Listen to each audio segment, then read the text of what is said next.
Hello guys, your most welcome on your inspire classes. आज हम आप लोगों को एक्सरसाइज 3.5 में अब तक दूसरे का पहले पार्ट तक बताया था, यानी कि पहला और दूसरे का पहला पार्ट एक्सरसाइज 3.5 का इसके पहले के वीडियो में हमने बताया था। और आज मैं आप लोगों को बताने जा रहा हूँ एक्सरसाइज 3.5 के दूसरे का दूसरा पार्ट। इसमें दिया हुआ है के किस मान के लिए निम्नलिखित समीकरणों के योग का कोई हल नहीं है। दिया है समीकरण 3x + y = 1, 2k - 1 × x + k - 1 × y = 2k + 1। तो कोई हल नहीं होगा जब दोनों रेखाएं समांतर होंगी। और दोनों रेखाएं समांतर होने के लिए पहले हम क्या करेंगे, a1/a2 b1/b2 और देखेंगे इनसे। तो 3/2k - 1 b1/b2 का हो गया 1/k - 1 और c1/c2 का हो जाएगा 1/2k + 1। तो इस तरह से a1/a2 b1/b2 के बराबर होना चाहिए। देखते हैं, तो 3/2k - 1 a1/a2 की वैल्यू आई है और b1/b2 की वैल्यू आई है 1/k - 1। तो 3 का मल्टीप्लाई होगा k - 1 से 3k - 3 और 2k - 1 का मल्टीप्लाई होगा 1 से तो 2k - 1। तो 3k और 2k जब लेफ्ट साइड में जाएगा तो -2k हो जाएगा और ये -1 रहेगा ही, -3 इधर राइट साइड में आकर के +3 हो जाएगा। तो k = 3 - 1 = 2। अब इस k की वैल्यू को पुटअप कर देंगे तो हो जाएगा पुट द वैल्यू आपके a1/a2 ये लिखेंगे। दिया हुआ है आपका 3/2k - 1। तो 3/2k की जगह पर 2 × 2 - 1 करेंगे तो 3/4 - 1 यानी कि 3/3 कट के ये 1 हो जाएगा। b1/b2 ये हो जाएगा आपका 1/k - 1 1/2 - 1 = ये 1 हो जाएगा। c1/c2 ये इसमें हो जाएगा 1/2k + 1। तो ये हो जाएगा 1/2 × 2 + 1। तो ये हो जाएगा 1/4 + 1 = 1/5।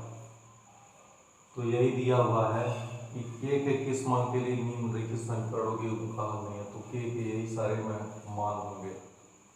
यहाँ पे देखिए k का तो यही वैल्यू आएगा और इस वैल्यू को पुटअप कर दिया गया है a1/a2 b1/b2 और c1/c2। तीसरा सवाल कर रहा है, इसमें एक ही सवाल पर दो प्रश्न पूछा है कि निम्नलिखित समीकरणों के योग को प्रतिस्थापन या वज्र गुणन विधि से हल कीजिए। इस विधि को आप अधिक उपयुक्त मानते हैं। तो वज्र गुणन विधि थोड़ी सी टेक्निकल जरूर है लेकिन आसान है। क्रॉस मल्टीप्लिकेशन मेथड क्या है कि दोनों में से सब्स्टिट्यूशन मेथड भी हमने यहाँ पे सॉल्व कर दिया है और बाय क्रॉस मल्टीप्लिकेशन मेथड से सॉल्व किया। वैल्यू दोनों का समीकरण एक ही, इसलिए वैल्यू दोनों की एक ही आएगी, चाहे दोनों में से किसी मेथड से किया जाए। लेकिन ये है कि अब पूछ रहा है कौन सी विधि उपयुक्त मानते हैं। तो सब्स्टिट्यूशन मेथड में अगर फ्रैक्शनल फॉर्म में आ जाता है एक्स वाई की वैल्यू और उसको पुटअप करने में थोड़ा सा परेशानी होती है, बट क्या है क्रॉस मल्टीप्लिकेशन में ऐसा कोई दिक्कत नहीं है। क्रॉस मल्टीप्लिकेशन में आप टेक्निकल जरूर है लेकिन ये है कि आप फॉलो करते जाएंगे तो आपको लास्ट में आसानी से यह हल हो जाता है। यही दोनों में अंतर है। तो इस हिसाब से कहा जा सकता है कि cross multiplication method is the very easy method to solving that. देखते हैं 8x + 5y = 9, 3x + 2y = 4। यही समीकरण 8x + 5y = 9, 3x + 2y = 4 दोनों में सेम इक्वेशन डाल करके हम इसको सब्स्टिट्यूशन मेथड से हल कर दिए, इसको क्रॉस मल्टीप्लिकेशन मेथड से सॉल्व कर दिए।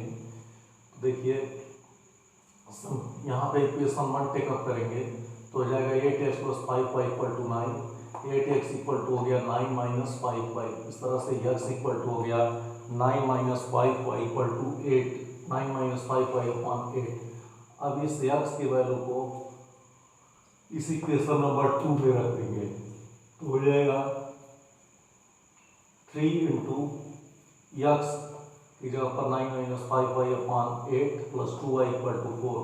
तो गाइस इस तरह से ये हो गया 3 9 जा 27 और 3 5 जा 15, 27 minus 15y upon 8 plus 2y equal to 4, 27 minus 15y और 2 8 जा 16 plus 16y upon 8 equal to 4। तो ये हो गया 27 और 16 माइनस 15 जो हो गया plus y upon 8 equal to 4। तो 27 प्लस y इक्वल टू 8 हो गया 32, y इक्वल टू हो गया 32 माइनस 27।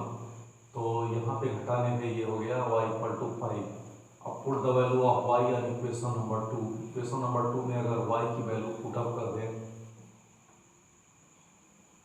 इक्वेशन नंबर 3 में, तो इक्वेशन नंबर 3 हमारा x equal to 9 minus 5y upon 8 जो कि सब्स्टिट्यूट करने पर आया है। तो 9 माइनस 5y की जगह पर 5 लिखेंगे तो हो जाएगा 9 माइनस 5 5 जा 25, 9 माइनस 25 अपॉन 8 यानी कि माइनस 16 अपॉन 8। ये हो गया आपका 8 2 जा 16 यानी कि -2 आ जाएगा। x इक्वल टू -2 और y इक्वल टू 5।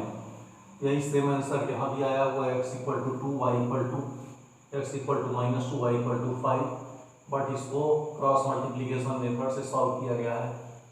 तो उसमें क्रॉस मल्टीप्लिकेशन मेथड में होता है a1x plus b1y equal to c1 ना होकर के होता है प्लस c1। तो हमने इसको राइट साइड में से लेकर के लेफ्ट साइड में ट्रांसफर किया तो ये हो गया माइनस फॉर्म में -9 इक्वल टू 0 ऐसे ही होता है। सेकेंड इक्वेशन क्रॉस मल्टीप्लिकेशन से सॉल्व करते हैं तो a2x plus b2y plus c2। तो देखिए हमने इसको क्या किया है 3x प्लस 2y और इक्वल टू जो 4 है इसको हमने -4 बना दिया तो ये हो गया -4 इक्वल टू 0। इस तरह से इसको लिखा जा सकता है। अब देखिए x के गुणांक के नीचे जब लिखेंगे तो इसको ऐसे ढक देंगे। अब ढकने के बाद से देखिए 5 minus 9 2 minus 4, 5 minus 9 2 minus 4। y के गुणांक को लिखेंगे तो -y अपॉन करके लिखते हैं, कोई भी समीकरण रहेगा तो -y अपॉन करके लिखेंगे। अब y को अगर हम ढकते हैं तो 8 माइनस 9 3 माइनस 4, 8 माइनस 9 और 3 माइनस 4 आ गया। इस अचर पद को यदि हम ढकते हैं तो हो जाएगा 8532। देखिए 8532 करके ये आ गया।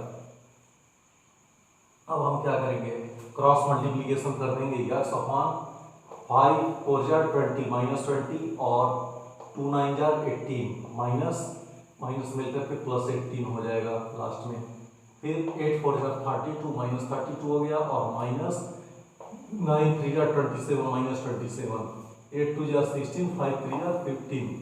तो इस तरह से ये हो गया। अब हो जाएगा x upon -20 plus 18 minus y upon -32 plus 27 equal to 1 upon 1। तो x अपॉन -2 80 माइनस 20 -2 हो गया। ये हो जाएगा 27 माइनस 32 माइनस 5 माइनस कट करके प्लस हो जाएगा और 1/1। तो इस तरह से गाइस ये हो गया हमारा x upon -2 equal to y upon 5 equal to 1/1। तो इसको मान लेते हैं फर्स्ट, इसको सेकंड, इसको थर्ड मान लिया। अब क्या है अगर इन दोनों को लेकर के चलते हैं तो हमको इनकन्वीनियंस होगा, x y वैसे के वैसे ही रह जाएगा। बट हम क्या करते हैं पहले और तीसरे को लेकर के चलते हैं तो यहाँ पे जाते ही हमारी आसान हो जाएगी, क्योंकि क्या है x अपॉन -2 इक्वल टू 1/1 करेंगे, क्रॉस मल्टीप्लिकेशन करते हैं तो 1x में यानी कि x हो जाएगा -2 इंटू 1 इक्वल टू -2 हो जाएगा, x इक्वल टू -2 आ गया। अब ऐसे ही हम क्या करेंगे यहाँ पे हमने फर्स्ट थर्ड लिया था, यहाँ पे सेकंड थर्ड ले लेते हैं तो हो जाएगा y अपॉन 5 इक्वल टू 1/1। तो ये हो जाएगा y इक्वल टू ये y इंटू 1 y हो जाएगा और 5 इंटू 1 5 हो जाएगा, y इक्वल टू 5 हो गया। तो गाइस ऐसे ये हो जाएगा x equal to -2 y equal to 5। तो इस तरह से ये तीसरा क्वेश्चन आपका दोनों मेथड से कंप्लीट हुआ। दोनों की वैल्यू देखिए सेम आएगी, मेथड सॉल्व करने का तरीका ये सब्स्टिट्यूशन है, ये क्रॉस मल्टीप्लिकेशन है, दोनों का अलग अलग है लेकिन आंसर दोनों का सेम आएगा। किसी भी मेथड से कोई भी समीकरण सॉल्व करेंगे, अगर दोनों समीकरण को किसी भी मेथड से सॉल्व करते हैं तो मेथड अलग हो सकता है बट आंसर दोनों का एक ही आएगा। एक्स वाई की वैल्यू जिस किसी भी की वैल्यू निकालनी रहेगी एक्स वाई ए बी, वो क्या होगा, उसके आंसर दोनों के सेम आएंगे। इतना आप लोग ध्यान रखिएगा। तो गाइस ये तीसरा सवाल पूरा हुआ। अब इसके बाद मिलते हैं, 1 मिनट जरा सा टेक्स्ट बुक देखते हैं। इसमें दिया होगा चौथा सवाल 1 से लेकर के 5वां तक, जो कि मैं आप लोगों के बीच में फिर हाजिर होऊंगा नेक्स्ट वीडियो में। तो उसमें चौथा सवाल में जो 5वां पार्ट दिया गया है उसको मैं हल करूंगा। Thank you guys. फिर